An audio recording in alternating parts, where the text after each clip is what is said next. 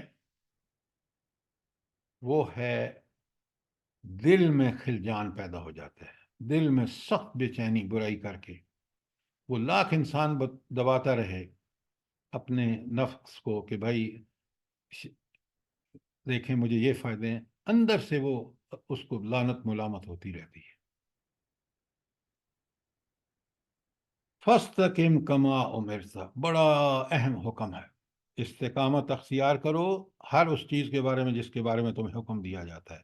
وَمَنْ تَابَ مَعَاكَ، اور وہ بھی اس پر، جو صحابہ اور صحابیات ہیں وہ آپ کے ساتھ ہیں، وہ بھی اس پر استقامت اختیار کریں. کبھی غور تو کریں، دیکھیں نا، یہ ہے غور و فکر. وہ کتنے مطمئن تھے کیونکہ وہ استقامت اختیار کرتے تھے نا. موت بھی آتی تھی تو بڑے خوش ہو کے. جس طرح آج آپ دیکھ رہے ہیں کہ غزہ میں کس قدر لوگ جو ہے وہ خوشی خوشی شہادت قبول کرتے ہیں. میں نے رات بہت سارے لوگوں کے ویڈیو بھیجی ہے، اس میں وہ کہتا ہے فلسطینی وہ بندہ بھی بڑا کمال کا ایمان ہے اس کا. وہ کہتا ہے فلسطین کے بچوں نے کیا کیا کہ انہوں نے پینٹ سے اپنے چھاتی پر، اپنے بازوؤں پر اپنا نام لکھ دیا ہے. اور وہ پینٹ سے جب لکھتے ہیں تو آئل پینٹ سے تو وہ مٹتا نہیں ہے. کیوں لکھا ہے بھلا انہوں نے؟ بتائیں. سر تاکہ ان کو پہچان سکیں یہ کون بچہ ہے نا. سر ان کو شہادت کا یقین ہے. جی سر. بالکل، آپ نے پہلی خاتون نے بالکل ٹھیک کہا. وہ اس لیے لکھتے ہیں کہ کل جب ملبے کے نیچے دب جائیں تو ان کی پہچان کر سکیں نا. تو ہمارے والدین ہمیں پہچان لیں، کیونکہ ہڈیاں ٹوٹ جائیں گی، منہ بگڑ جائے گا، لیکن یہ کہیں لکھا ہوا تو باقی رہ جائے گا اگر اللہ چاہے گا تو.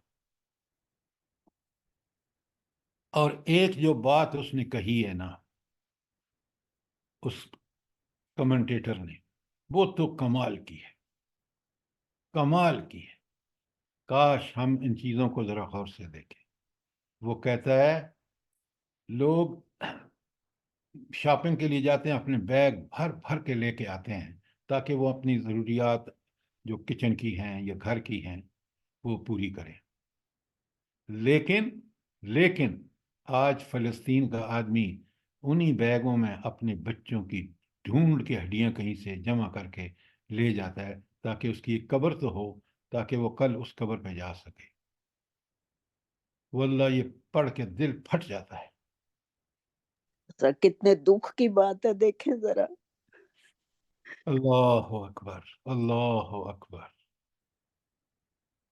اور آپ نے کبھی نوٹ کیا ہے جو میسج آج دنیا کو جا رہا ہے کہ اسلام کتنا عظیم، وہ ہمارے وعظوں کا نتیجہ نہیں ہے، وہ ان کے ایکشنز کا نتیجہ ہے.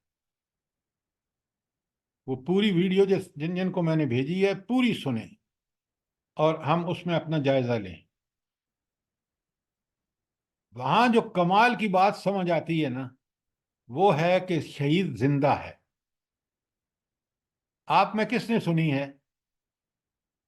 جی سر سر میں نے سنیے سنی ہے سر، میں نے اسی سادیہ وقت جب آپ نے بھیجی ہے سن لی تھی. سر تو جی وہ جو اس لڑکی کا ذکر، جس لڑکی کو وہ پردہ کرنے پہ اس نے قتل کیا، ایک اور وہ پھر بھی. اس لڑکے نے اس کو بدلہ دیا. جی جی. وہ جو منظر ہے نا کہ اس کے باپ کے پاس، لڑکے کے باپ کے پاس، کیونکہ لڑکی تو پہلے شہید ہو جاتی ہے، اللہ اس کو کروٹ کروٹ جنت دے، تو اس کے باپ کی، اور جب وہ لڑکی کا باپ آتا وہ گفتگو سن کے نا یقین مانے کہ واقعی شہید زندہ ہوتے ہیں. یہ انسان کا عقیدہ ہو تو پھر جس طرح انہوں نے اس کے باپ نے بات کی ہے، سبحان اللہ سبحان اللہ. آپ خود بھی اس کو سنیں، پوری سنیں اور دوسروں کو بھی بھیجیں. سر گروپ میں لگایا کرے نا تاکہ سب تک پہنچ جائے. سر میں نے بھیجی ہے، یہ آپ نے جو بھیجی ہے نا، یہ جو ابھی میں نے کافی سارے لوگوں کو بھیجی ہے. میں نے گروپ بنایا ہوا ہے. ابھی آپ کو میں ابھی اس کو کہتا ہوں کہ وہ گروپ میں اس کو دوبارہ بھیج دے. لیکن میرے پاس کوئی گروپ 10 ہیں اور اس میں سینکڑوں لوگ ہیں آسٹریلیا سے بھی، امریکہ سے بھی، مڈل ایسٹ سے بھی اور جرمنی سے بھی، تو میں ان سب کو بھیجتا ہوں. میں ابھی آپ کو وہ بھجواتا ہوں، ذرا اس کو پڑھیں. سر ہمارے گروپ میں ہمارے سر گروپ اس میں کا بھی لنک شیئر کر دیں. جی اس گروپ میں بھی اس کا شیئر لنک کر دیں. شیئر کر دیں، ہم بھی شامل ہو جائیں. وہ آپ کو آ جائے گی. فاستقم کما امرت ومن تاب معک ولا تطغوا. بڑے غور سے ایک لفظ کو پڑھیے. اللہ نے کمال رحمتوں سے ہمیں نوازا ہے کہ ہمیں خوشخبریاں بھی دے دیں اور ہمیں خبردار بھی کر دیا. اے نبی صلی اللہ علیہ وسلم، آپ استقامت، آپ بھی اور وہ لوگ جو توبہ طائب ہو کے آپ کے ساتھ اہل ایمان ہیں، صحابہ اور صحابیات، وہ بھی استقامت اختیار کریں اللہ تعالیٰ کے احکامات پر. ولا تطغوا، اور نافرمانی ہرگز نہ کرنا. انہ بما تعملون بصیر، بے شک جو بھی تم کر رہے ہو اس کو اللہ دیکھ رہا ہے. اب خدا کے لیے جس طرح میں آپ سے گزارش کرتا ہوں اس کو سمجھیں. ذرا آپ دیکھیں آیت 112 جو ہے وہ ختم ہو رہی ہے آخر میں انہ بما تعملون بصیر، اور اس سے اوپر آیت 111 میں کیا ہے آخر میں؟ جلدی بتائیں. انہ بما خبیر، یعملون خبیر. خبیر جی، یا انہ اب بما مجھے یعملون بتائیں، خبیر. آپ مجھے بتائیں، آپ اور میں اگر اللہ تعالیٰ کو حاضر ناظر نہ سمجھیں اور اس کو حاضر ناظر سمجھ کے دنیا میں ہم وقت نہ گزاریں، ہم سے بڑا بدبخت کیا ہوگا جو قرآن پڑھتا بھی ہے اور قرآن کہتا ہے کہ اللہ تعالیٰ سمیع بھی ہے، بصیر بھی ہے، خبیر بھی ہے. دونوں آیتوں کے اینڈ میں آپ دیکھ لیں. قرآن فہمی اور قرآن سے ہدایت اسی وقت آدمی لے سکتا ہے جب اس کو ہدایت کی نیت سے پڑھے. جو صرف ثواب کے لیے پڑھے گا نہ عمل کرے گا اس کو کخ بھی نہیں ملے گا، وہ قیامت کے دن اللہ کا مجرم ہوگا. جی سر بالکل ایسے ہی ہے. آگے دیکھیں، میں نے بتایا نا آخری آیات بڑی ہدایت کے نقطہ نظر سے بالکل ان میں ایسا سمجھیں کہ کوزے میں دریا بند ہے. پہلے تو بکان فاستقم کما امرت، اب سنیں ولا ترکنوا الی الذین ظلموا، ان لوگوں کی طرف مائل بھی نہ ہونا، ذرا بھی نہ جھکنا جنہوں نے ظلم کیا. اگر ایسا کرو گے ظالموں کے ساتھ، طاغوتوں کے ساتھ، امریکہ کے ساتھ وہاں جا کے درخواستیں پیش کرو گے عین اس وقت جب غزہ میں مسلمانوں کا خون، بچوں، عورتوں، بوڑھوں، بیماروں کا خون اتنا سستا ہو رہا ہو، تو اس وقت اللہ تعالیٰ نے صاف بتایا ہے کہ پھر کیا ہوگا؟ فتمسکم النار، تمہیں آگ ضرور پکڑے گی، تم جہنم کی آگ کا ایندھن ضرور بنو گے. وما لکم من دون اللہ اولیاء، اللہ تعالیٰ کے علاوہ تمہارا کوئی ولی، کوئی مددگار، کوئی اور نہیں ہے. صرف اور صرف کون ہے؟ اللہ ہے.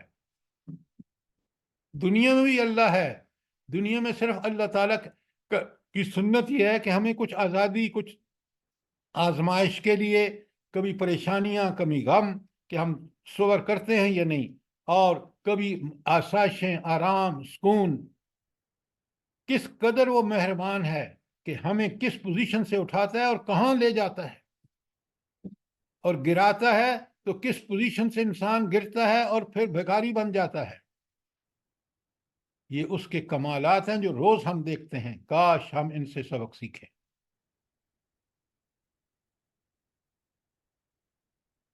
وَلَا تَرْكُنُوا إِلَى الَّذِينَ ظَلَمُوا فَتَمَسَّكُمُ النَّارُ. اچھا، جو آپ میں سے عربی سمجھتے ہیں، فتمسکم کا فا کیوں آیا ہے یہاں؟ جلدی بتائیں. سر تاکید کے لیے ہی آیا ہے. سر تاکید کے لیے بس ضرور تم بس کریں خدا کے لیے، بس کریں.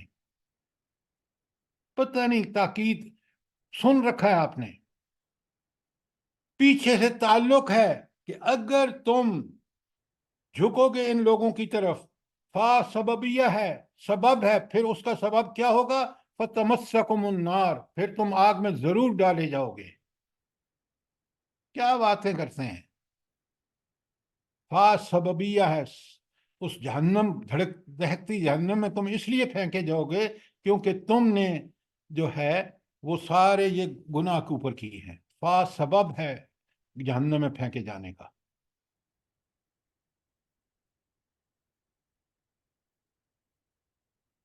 ما لکم من دون اللہ من اولیاء، اللہ کے سوا تمہارا کوئی ولی نہیں ہوگا، اور ثم لا تنصرون، جب اس کے علاوہ کوئی ولی نہیں ہوگا تو کوئی مدد اور کون کر سکے گا اس دن؟ والامر یومئذ للہ، آخرت کے اس جب جنت کے فیصلے اور اس پر عمل درآمد ہوگا تو اس کے علاوہ کوئی نہیں جس میں طاقت اور قدرت، اس کا فیصلہ تنہا اس کا فیصلہ۔ یہ دنیا میں جو آزادیاں ملی ہوئی ہیں یہ ختم ہو جائیں گی، وہاں دار الجزا ہے۔ کوئی سوال آیت نمبر 113 کے بارے میں؟ آگے چلتے ہیں۔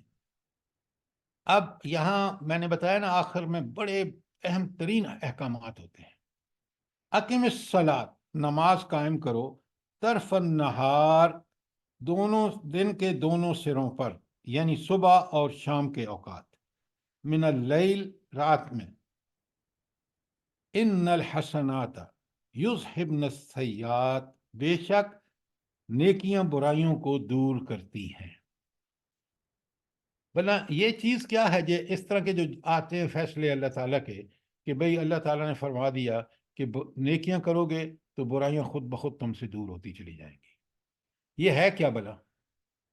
اس کو قرآن کے طالب علم کو سمجھنا چاہیے کہ یہ ایسے، مثلا میں دوسری جگہ بتاتا ہوں آپ کو، لا یکلف اللہ نفسا الا وسعها، اللہ تعالیٰ کسی کو اس کی وسعت سے زیادہ تکلیف نہیں دیتا۔ یہ سب ایسے احکامات کیا ہوتے ہیں بلا؟ آج سن لیں اور سمجھ لیں اور آئندہ پڑھتے وقت یہ اللہ تعالیٰ کے اصول ہیں جو ناقابل تبدیل ہیں، کہ نیکیاں کرو گے اللہ کے لیے، وہ تمہاری برائیوں کو دور کر دیں گے،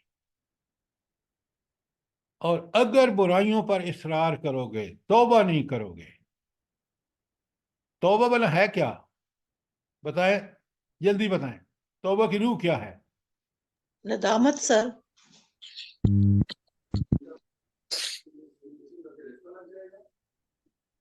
اور کوئی؟ پھر نہ کرنے کا ارادہ، وہ کام۔ سچے دل سے معافی مانگنا، رجوع اللہ۔ نہیں، وہ رجوع۔ پہلی انہوں نے کہا نا دو چیزیں، ایک ہے انتہائی شرمساری کہ میں نے اس رب کی خلاف ورزی کی جو میرا خالق، مالک، رازق اور حاکم ہے، اس نے مجھے حکم دیا اور میں اس کے باوجود سر کر رہا ہوں۔ اور دوسری بات، آئندہ ایک تو اس پر استغفار کرے، معافیاں مانگے، اور دوسرا پلٹے اللہ تعالیٰ کی طرف اس ندامت کے ساتھ کہ آئندہ میں نہیں کروں گا، اور آئندہ نہ کرے، یہ توبہ ہے۔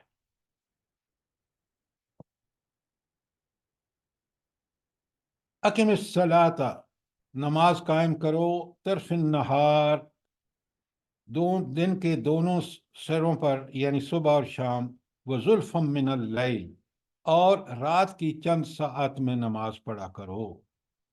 اچھا، یہ رات کی چند ساعتیں کیا ہے بلا؟ سر تہجد، تہجد۔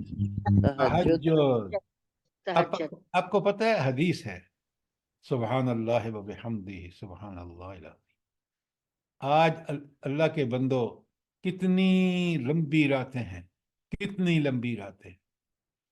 رب العالمین فرماتے ہیں کہ نفل نمازوں میں سب سے پسندیدہ نماز اللہ تعالیٰ کی تہجد کی نماز ہے۔ پھر غور کرو، یہ ساتھ مڑ کے نہیں آئیں گی کہ اللہ تعالیٰ فرماتے ہیں میں آسمان دنیا پہ آ جاتا ہوں، نزول فرماتا ہوں، اور ہر سننے والے کی، ویسے ہی صحیح حدیث ہے کہ قرآن بھی بار بار کہتا ہے کہ اللہ تعالیٰ ہر سننے والے کی، دعا کرنے والے کی دعا کا جواب دیتا ہے۔ کتنے بدبخت ہوں گے ہم لوگ،